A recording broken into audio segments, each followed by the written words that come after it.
Hai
semua, Assalamualaikum. Okey, anda semua sekarang ni berada dalam rancangan Kembara Solo bersama saya, Fatah Amin.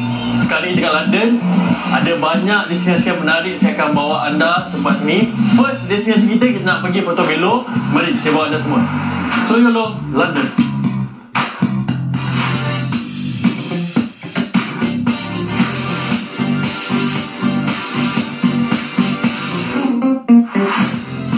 Sekarang kita dah masuk market Portobello Market. Basically setiap hari dia buka. Sejuk nak cakap pun sampai agak-agak. Tapi nice weather. Sunny day, kira ada matahari. Kadang-kadang mendung sampai kita nak jalan pun rasa macam tak best kan.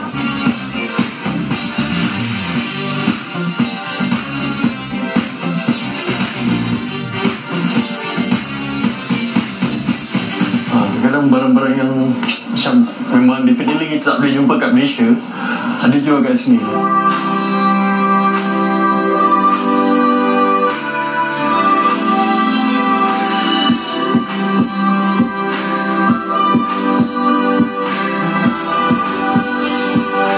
Portobello Market ni dia buka daripada pukul 9 pagi hingga 7 malam.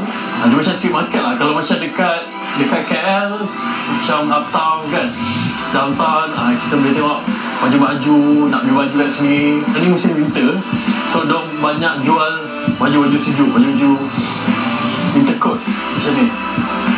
Dan harga dia memang sangat murah lah. Kalau yang rajin tu nak masak nak save, beli kat sini barang macam kadang dan macam barang basah yang you boleh beli. Depan tu ada sayur kan, boleh beli, nak save cost, bawa balik apartment ke, masak.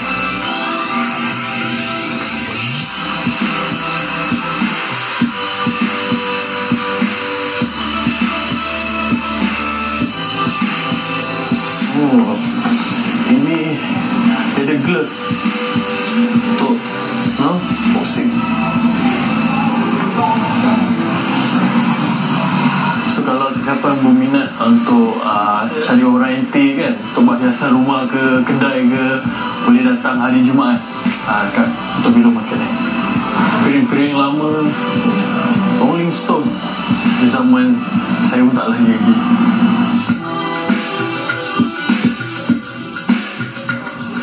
Nak beli tak? Korang nak? Nak berapa? Siap.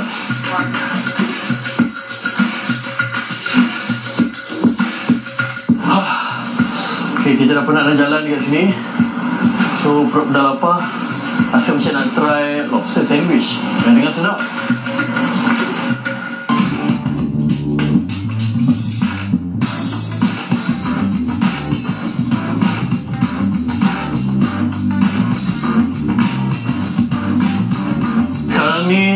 Kita dekat area Dean Street.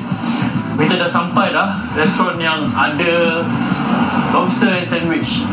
Lobster sandwich. Tada! Smack lobster and roll. Dah masuk. Dah lapar dah ni.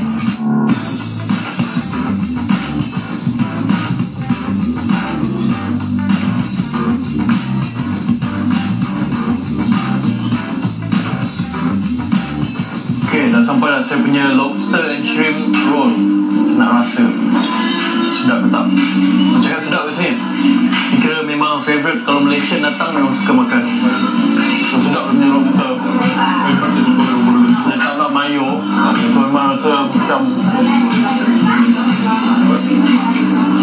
sedap. Saya ni memang peminat lobster.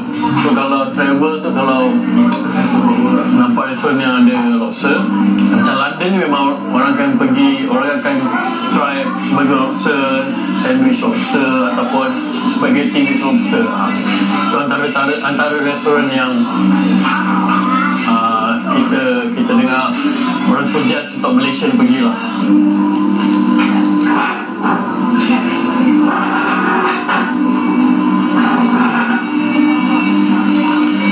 Sandwich lobster ni, yang ni pun dia ada few option untuk kita pilih. Dan saya pilih ni, this one is classic. So dia ada Japanese mayo, ada lemon, dan dia letak chive sikit. Harga dia dalam 12 pounds. Dan kalau untuk fries ni pula, harga dia dalam 250.